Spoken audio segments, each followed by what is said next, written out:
G'day everyone, and Barry, and welcome to this week's edition of the Melbourne Punters Show with our all-new attitude. We're not going to be old women, we're not going to be negative, we're not going to whinge, we're here, and we love haters. So welcome everyone, it was a good weekend. Potts, we've got some business to wrap up from last week, though, to begin with. Yeah, well, first of all, welcome again, DK. Go on, Potts. Potts is here. Ralphie's got an RDO, he's unionised. Who was it, Bob or Barry, that emailed into the... Yeah, it's Barry emailed into the Sydney show. Anyway, look, Barry, fair point.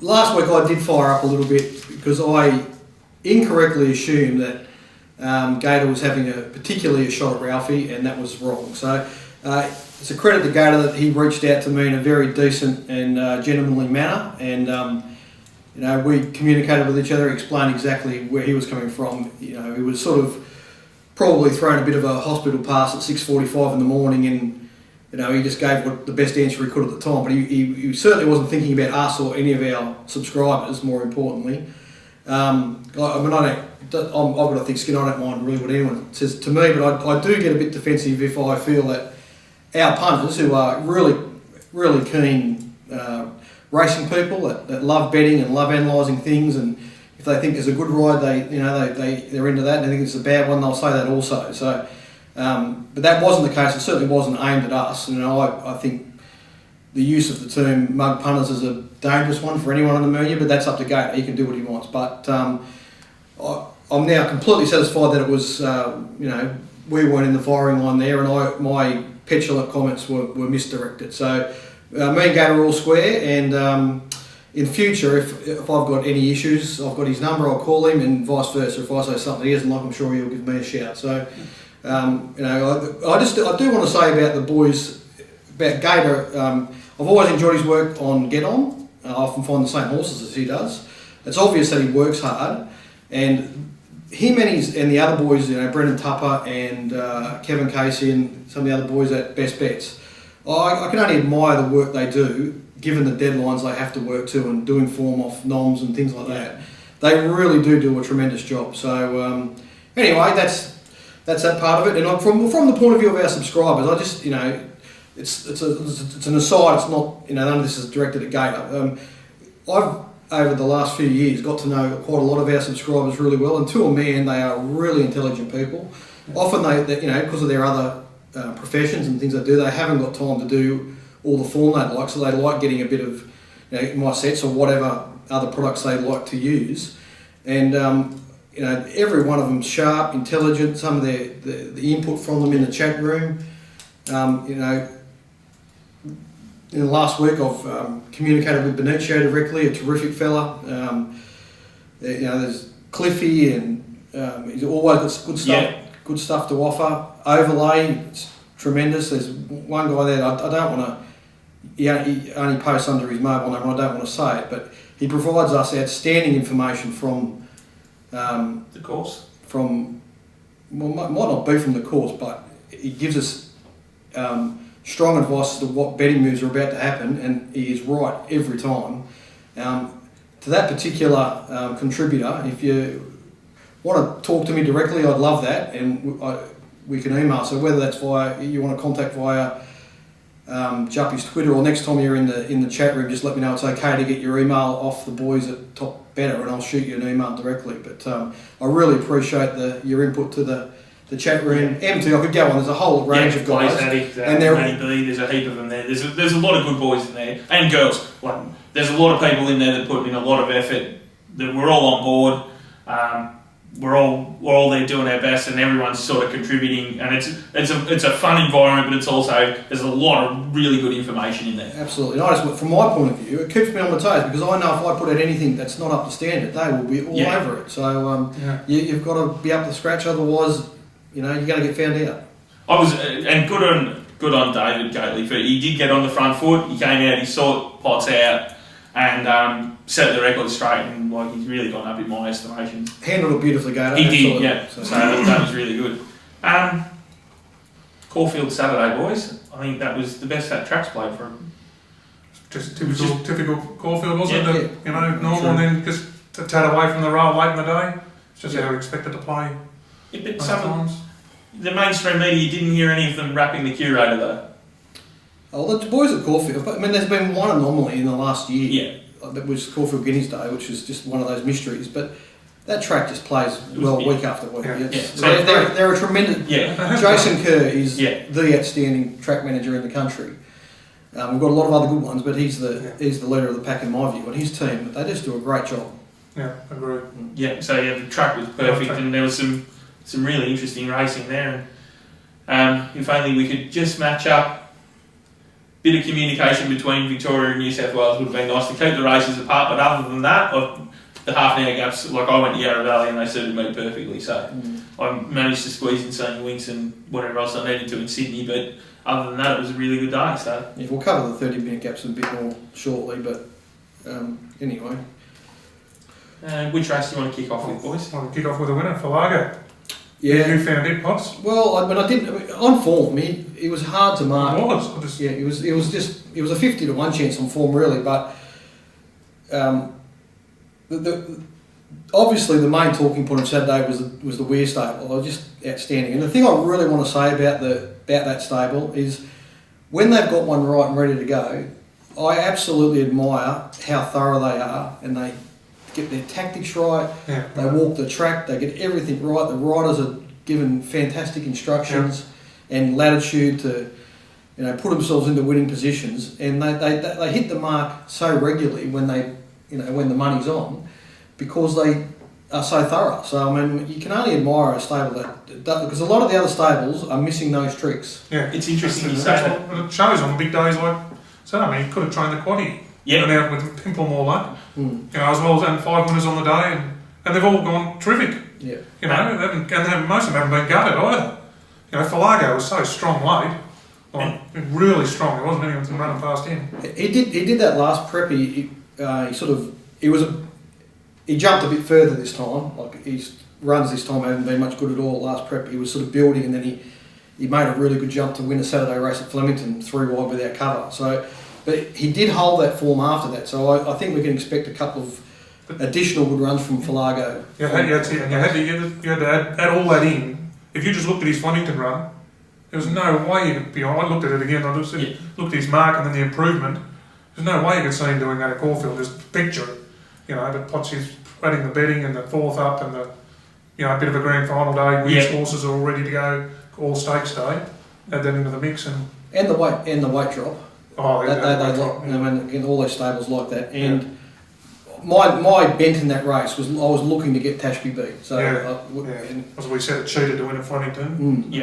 But it's racing well at all. Just another good run. So I was listening to Punters Post Mortem show, the Sydney-based show on the way in, and Dean Lester actually made a good point. When you look back at Darren Weir from where he was, say, when he first kicked off, like 8-10 years ago, he's continually improved each year, and he's amazing for analysing what he thinks he can improve on.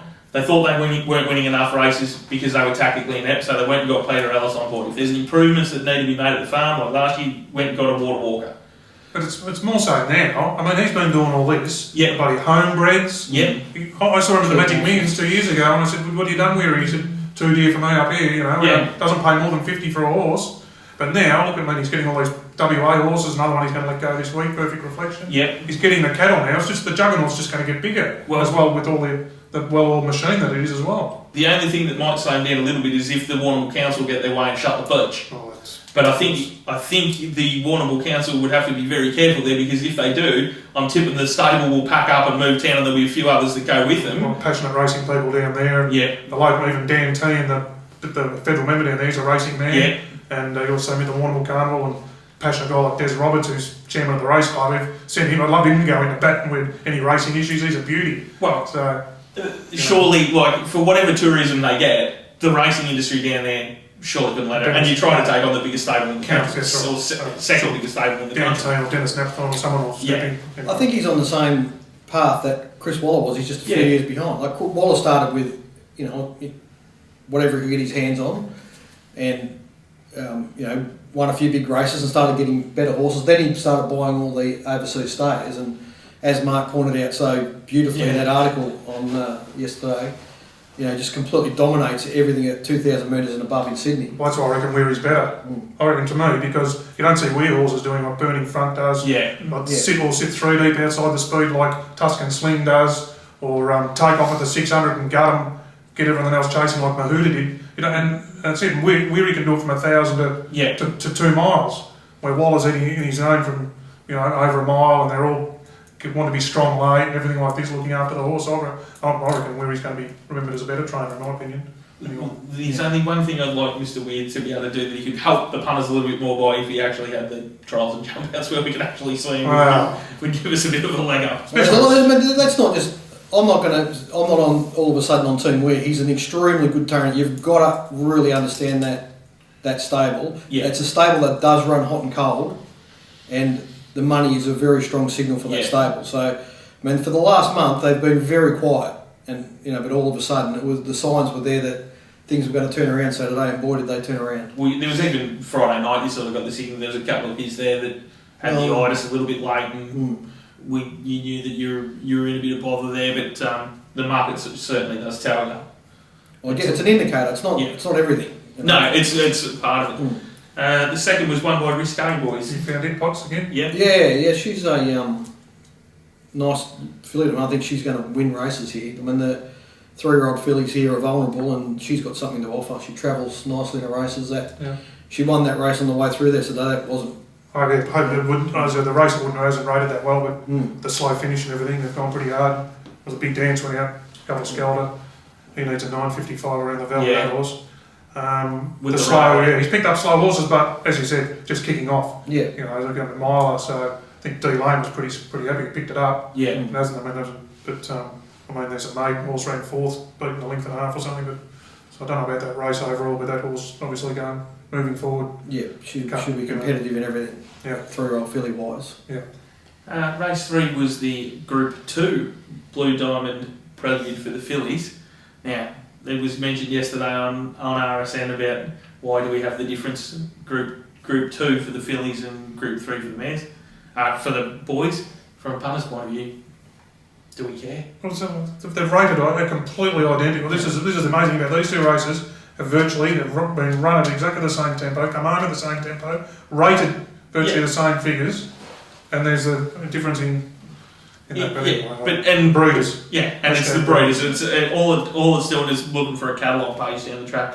And Samara Nancy was short enough, wasn't it? But it was pretty impressive. The market, you can see why they backed it. The market was in love with that turn of foot. Yeah, she was on my radar. It was they're hard to line up and first start at Caulfield. I didn't really want to back her, but I didn't want to take a big set of guesses. She did get a beautiful run. Yeah. So they had all the gaps open. She was travelling well enough to take them, but the gaps open on the turn to follow through, and the thing that ran 3rd followed her through. Whereas I thought the run was the second horse. Back and wide, around, letting rip down the middle. So I would have thought it'd be more the Blue Diamond horse for me out of that race. Concealer, Concealer. I was really worried about Concealer first up at Caulfield because she's got that strange action and she's a big filly, but she's run well and she'll be a lot better in the Blue Diamond. So correct that barrier. Samara Dancer for me was a complete sweet spot. Special. So just got to be careful about back and she could get the same run again in the Blue Diamond and be in the finish, but she will need that sort of run to be in the finish of the Blue Diamond. What about this camp though, when they bring him over? Oh yeah. God. Yeah. They just run enormous. It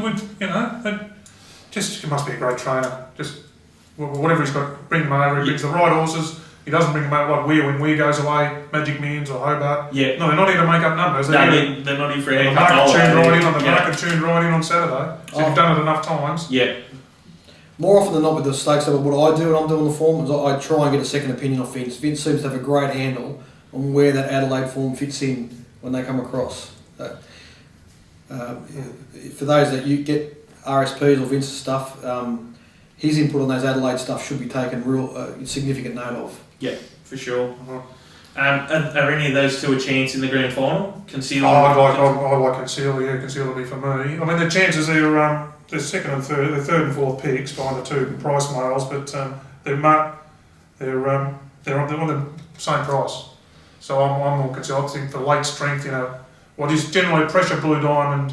So you're looking probably for a 1,300 metre horse. I think that's why Ollie's going with Flying Artie. want something that's going to be strong at the end of a pretty pressure race. I think Conceal's that sort of horse for me. Well, I want to back Conceal. I wanted to draw a mid to wide gate. I don't think she'll do well inside horses, but yeah, she's the one with the most improvement, and the other one got a PR. So yeah. Race 4 was the prelude for the boys, and a certain guru. I saw the tweet from the Sportsbet office.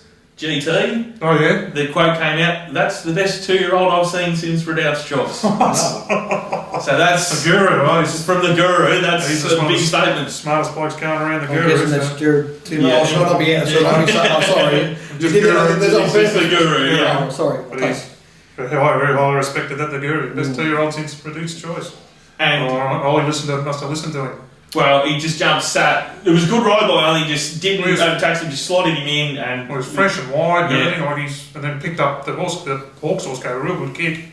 Good margin to third. But having said that, they run the same time as the girls, and the girls get a 2 kilo weight swing. Yeah. Or they get a 2 kilo advantage in the Blue Diamond. But yeah, it's hard not to be in pro. I just thought I'd say it's a fair choice and say it's something I want to be pretty special to beat in. Then taking what sort of seeing on face value what that horse did on Saturday. Oh, bloody hell. I found enough subtleties in his effort, Dan, to get him about 2 lengths ahead of the fillies, a length and a half to 2 lengths. Just sort of the having to be dragged back into that spot, over racing a little bit. The late section was slightly quicker. Sorry. Well, I spent a good hour last night hunting around trying to find a price on him to win the Cox Plate. Cox Plate. Yeah. Because I think he could potentially be that good. That and no one had the Caulfield guineas up yet. So if any of the corporate boys are watching, do us a favour and put the put the early prices up for that, because there's some. I had a look at some of the things that were 100 and 200 to 1 in the Cox Plate.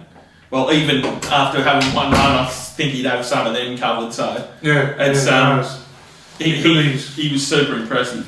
I think Froggy's always just. Ollie said on the radio, so Froggy said, why'd Ollie pick that horse? And he said, because it's a machine. Yeah. Dead set machine. So it's obviously it doesn't look like Extreme Choice is going to get. Like, he's not a Caulfield Guineas horse, is he? He looks like he's just going to be a speed horse. He's brilliant, he's brilliant. But, gee, you can't, bloody hell. I mean, he had that mid-race section the other day where he just flew. He went 10 flat or something from the 6 to the 4. Yeah. So he can soak up some pressure and then kick. Which is a lot more pressure in a Blue Diamond, obviously, if he gets a low draw where you've got to work.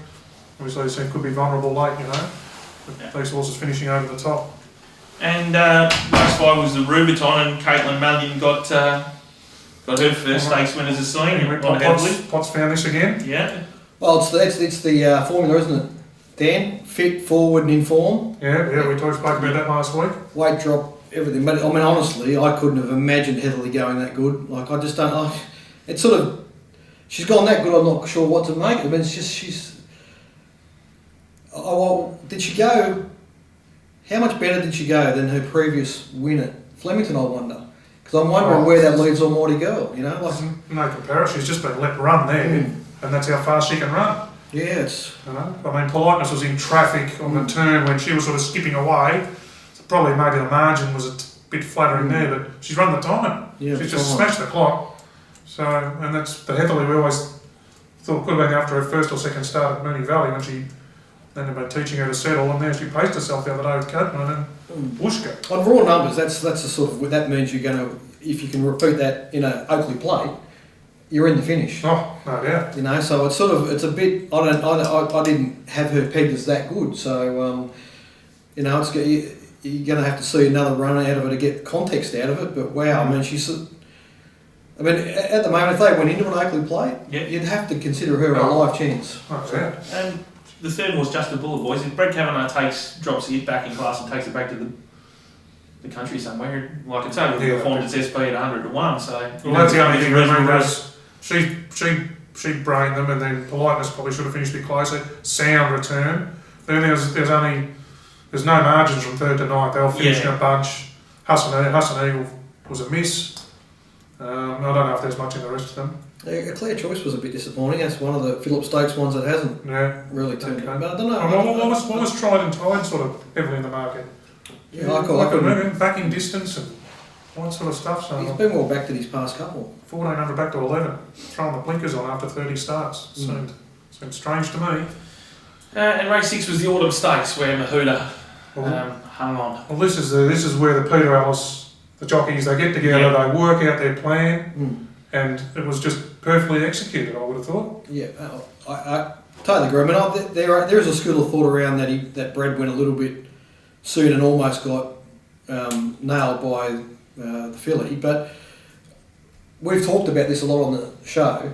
I love that kind of ride. That sort of ride wins you so many more races, and occasionally you get nabbed on the line, right? Yeah. You know what I mean? Like, if you're going to err on one side or the other, that's the side to err on, because Brad rode that horse to beat Holler. Yeah. Right? Because Holler was the obvious danger, the obvious horse to beat. Yeah. And he completely destroyed Holler. Like, Holler was just, see you later.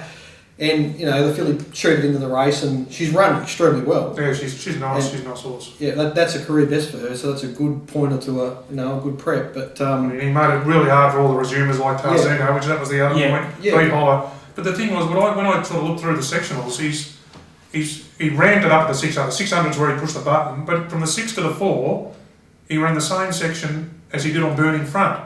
So he's ridden Burning Front the same, but Burning Front's had 3 kilos less, didn't do that little bit of early work around to dig him out of the gates. Yeah. So the 59 probably told late yeah. when he went with the slow last section and everything. Yeah. But he's virtually ridden Burning Front the same. That got to the run, ramp it up to the 600, and Burning Front's just kept going along with the 3 kilos less, you know. But that was the tactics, and he's ridden. Yeah. That's exactly right, DK. To me, it's an exceptionally good ride, and he eliminated so many of the other chances.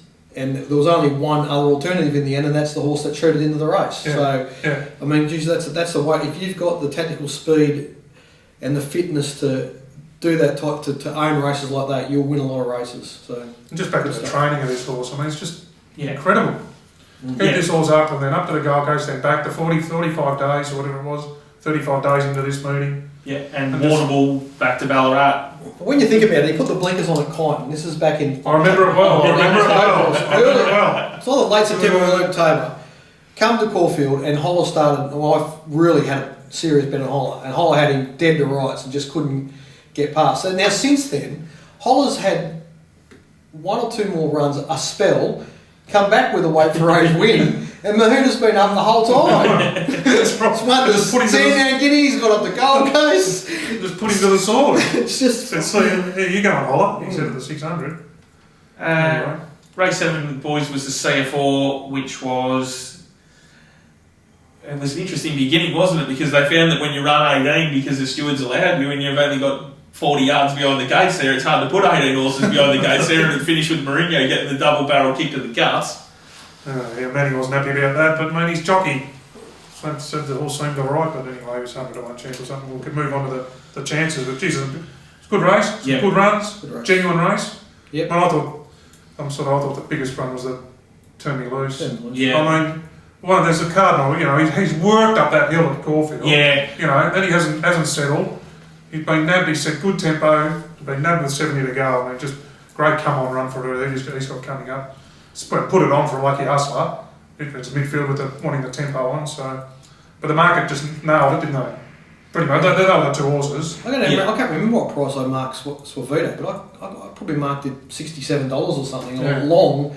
I never imagined her winning this race because I knew Turn Me Loose was in it. Yeah. And it was going to be a test, and she was first up for a year, so she actually got the PR, and it was a beautiful ride. It was, yeah. But a great training effort, you know, even with everything, good on him, for sure. Lucky Hustle's had no luck. The winner's got busted up a bit early, and there was something there to win the races. All these things finishing off, just the one that was in the right position has just had its head in front at the right time. So good on him. 18 horse field with Turn Me Loose making it a test.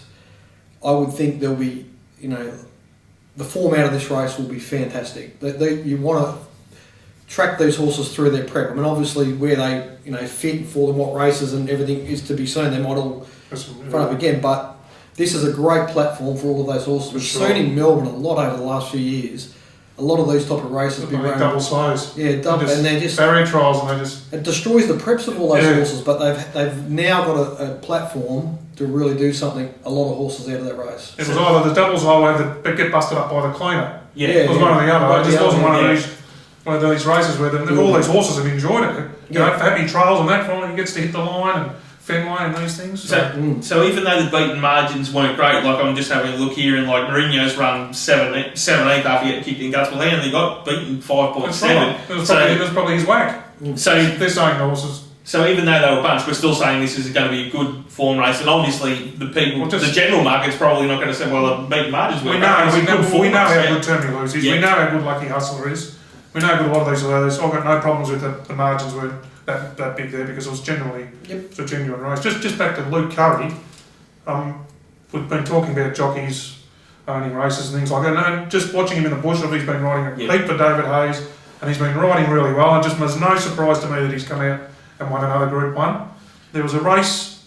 I sort of first. He came back from Mauritius, I think he'd been, and there was a maiden at Yarra Glen, and as I said, I dissect them every which way and how. And he was on a first starter at David Hayes's. It was about 8-1. It wasn't really fancied. And there was a John Sadler first starter called Thalberg. I think it was back in just before Christmas, if anyone wants to get the video out. And so Thalberg was $4 into $2.20 or something. It was supposed to be the one, and it. It was the anchor dropped mid-race. Thalberg leaned outside the leader. Old Curry was wide midfield. So the anchor dropped at the 600, and Curry said, okay, got going with that anchor drop. So at the 400, when they get up the tempo, he's right on the leader's heels, and outsprinted the favourite in the straight. Yeah. And I said, that's a ride for a bloke who's riding really well, got his confidence up, and it's no surprise to me that he's won a Group 1. Good on him. And also knew the track, because it's super hard to make ground there up that sort of half hill at Yarra Valley. I do remember, I remember that race. Devilishly was the horse. That's it, yeah. And they spaced the rest. It was just the ride won the race, you know. Was that on the Monday that was the Boxing Day holiday, maybe?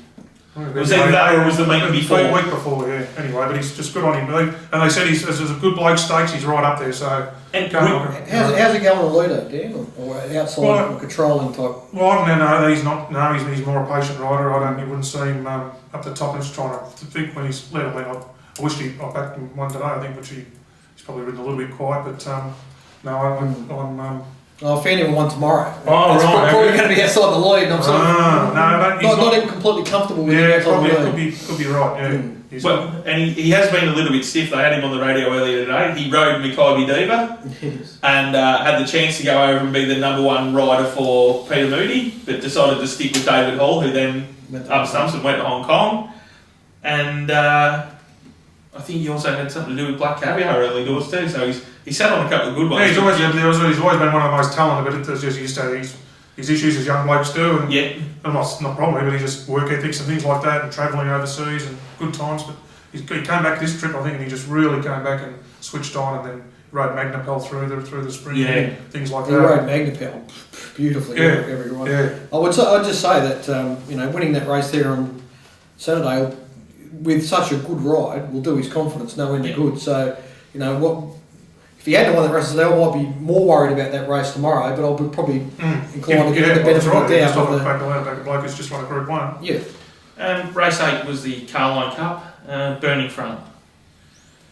Well, as I said, just freak horse, and Brad's given it the peach. Just as I said, he's ramped it up to the 600. He's fit forward and racing well. Got to dictate and just let him a merry dance. Yeah, this is where the day started to go a little bit pear-shaped for me. Because I just so deep into prep, and I suppose a theoretical risk at the 1600. In practice, he was not.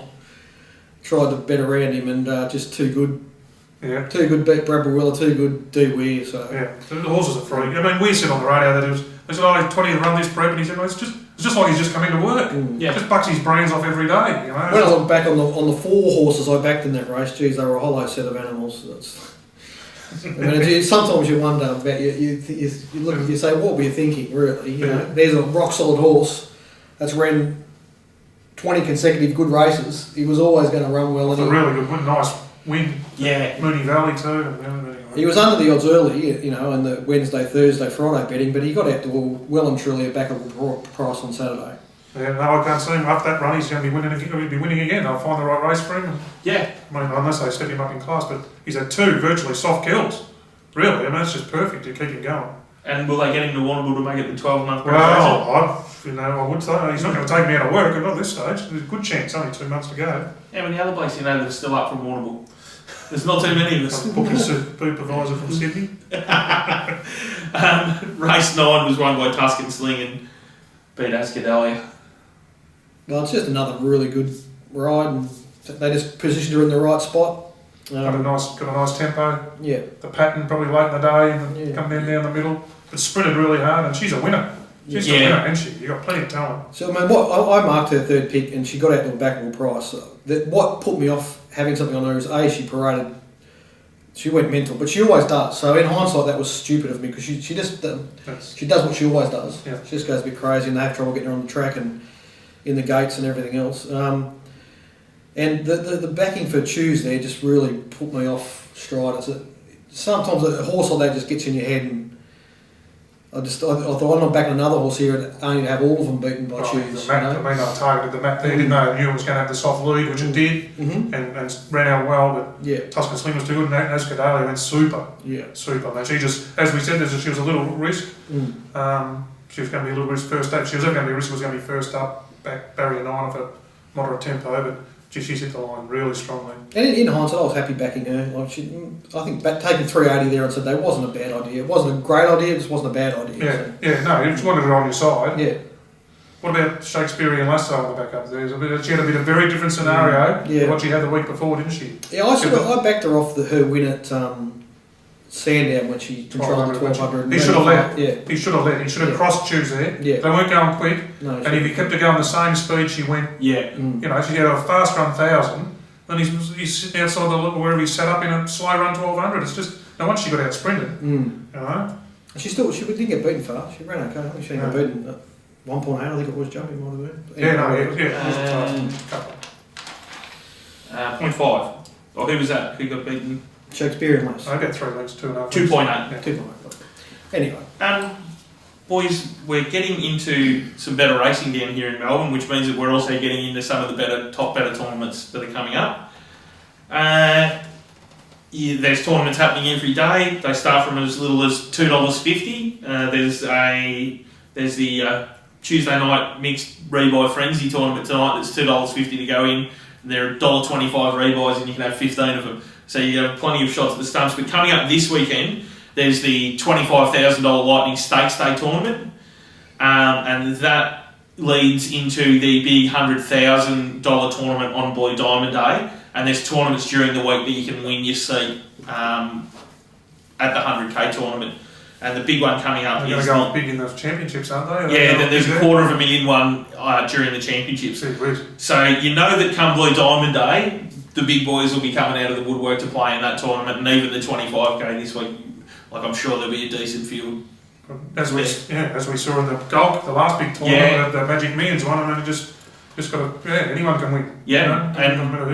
And if you want to pit your wits against and your money against the best going around, this is the best, as good a place as any to do it. So you just keep that in mind, everyone, that the big tournaments are rolling around. So start getting your mates together and get your teams ready, because there's some big tournaments coming up, and there's some real good racing coming up too. So it's good for it's a great. I played my first one. I'll tell you about a little go on Magic Millions Day, and then another one. But it's just it's great fun. It's keeps you involved and thinking strategically and watching how other people. Like the first thing I did after Magic Millions, I was watching what the leading blokes and how they were staking and things like that. And they're going pretty hard, it is. It's chips in. Scary, isn't it? It is. But there's one thing that you and I have learned, Potts, is that don't enter, bet the first 2 races, and then get lost in everything else and completely forget about it, because that has been a trap. And you also got to go hard to the end. Don't you? The bloke had a good lead on the Magic Millions Day. Chits ran him over with a good bet late in the day. He had a big lead, but anyway, which would have been enough to win the Melbourne and Warrnambool, but he got run over. It could happen. And the other thing about it is, it's not just if you're right at the pointy end too. Like if you're around the bubble and you just want to make sure you're getting your money, like what did Glenn say on the Sydney show yesterday? What did he turn his 8,000 cents into? His 110,000 cents into 96,000 cents or something. So there's plenty of opportunities there. Just quickly, boys, the 30-minute gaps. I went to Yarra Valley. I didn't miss anything. The day was quick for me. Like I was able to get some extra admin done in the morning, and I was able to get home early enough to go out for an early dinner before I made it to the basketball on time. So for me, it worked perfectly. The country, it's sensational. Yeah. It is, I'm finding it really good. Yeah. I can move quicker than racing rather than sometimes twiddling. I'm not one to do video comments in between races. I sort of like getting in the bubble when I'm betting and trading, and it does drag out, so they've been really good. Two things stood out to me over what I heard over the weekend was Rob Waterhouse's tweet, where he tweeted very positively for it. Yep. And I think he covers a big cross-section of people in the industry, bookie, punter, participants through gay and everything, so I think he was really positive for it and said Sydney must follow. Yep. So that, and also something Jake Norton said, which I didn't really hadn't thought about, on jury duty yesterday, he stated about the strategic way of having the times, the races on the half hour, so people know when the race is. People subconsciously know the races, and it's so true. He got laughed at on the show, but he's so true. Like on a Friday night, I might be getting fish and chips for the kids or something like that, and I'll be wanting to keep an eye on Moonee Valley, and if it's 7:10, I'll say, beautiful, I know there's a race on at 7:15. Yeah. But if I'm out doing the garden or something on a Saturday coming in and out, I look at the watch and it's